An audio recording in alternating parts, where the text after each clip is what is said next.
Now let us take a look at the trachea, that's the windpipe. Windpipe is a long tubular structure which runs downwards through the neck in the front of the esophagus, as you can see over here. The trachea or the windpipe is supported by a 16 to 20 dorsally incomplete C-shaped cartilaginous tracheal ring which prevents its collapsing, and that's the reason it doesn't collapse, it doesn't close anytime. So these are the tracheal rings, as you can see. This is the esophagus and these are the tracheal rings. The trachea, there is a windpipe, it's lined by a pseudo-stratified ciliated epithelia with mucus secreting goblet cells. So you see the goblet cells over here, the lumen of the trachea, the cilia, the pseudo-stratified columnar epithelia, and this is the pseudo-mucus gland in the submucosa. And this is the arrowhead that's indicating the trachealis muscle which bridges the open end of the C-shaped cartilage ring. Now talking about the primary bronchi. So the primary bronchi, these are one pair of the small tiny wall tubular structures that are formed by the division of the trachea at the level of the fifth thoracic vertebrae near the heart. The right bronchus, that is of 2.5 centimeter, is wider, shorter and more vertically placed than the left bronchus. So this is primary bronchi, the secondary bronchi, tertiary bronchi, and these are the bronchioles. The primary bronchi is supported by a cartilaginous ring like trachea. Each primary bronchus enters the lungs of its own side. Bronchial tree and respiratory tree. So you could see so when a trachea enters into a thoracic cavity, it divides into two branches that are called as the primary bronchus.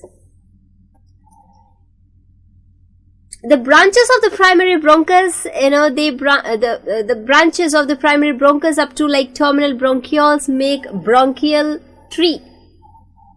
The tree-like structure that you see. So this is the bronchial tree, the larynx, the trachea, and you see the main bronchus and the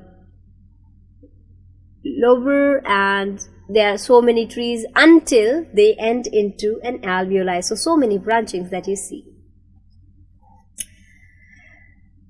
The terminal bronchioles divide to form the respiratory bronchioles and branches of the respiratory bronchioles, making a respiratory tree. In bronchial tree, the cartilage rings, they are present while these are absent in the respiratory tree. Now, the gaseous exchange that occurs in the respiratory tree while it's absent in the bronchial tree. So the respiratory tree and the bronchial tree is different. In the respiratory tree, gaseous exchange is taking place while that is not done in the bronchial tree. The volume of the air which is filled in the bronchial tree is a part of the dead space volume which doesn't take a part in the gaseous exchange, and the gaseous exchange is about 150 ml. The main bronchus, the segmented bronchus, the trachea and the lobar bronchus. Now here, as you can see, the bronchial tree and so you could see the bronchial tree is made up of trachea, primary bronchus, the secondary bronchus, the tertiary or the segmented bronchus, total pulmonary bronchioles, the terminal bronchus, the respiratory bronchioles that come into existence, and then further the alveolar duct, the arteria, the alveolar sac, and finally terminates into the alveoli, and that is the exchange zone. The respiratory tree is starting from here and ends here, and this is the bronchial tree, and this conducting zone, the bronchial tree, you could see the trachea, larynx, pharynx, the nasopharynx, internal nards, the nasal chambers, vestibules and external nostrils, all of that, that's the bronchial tree. These are the conducting zones.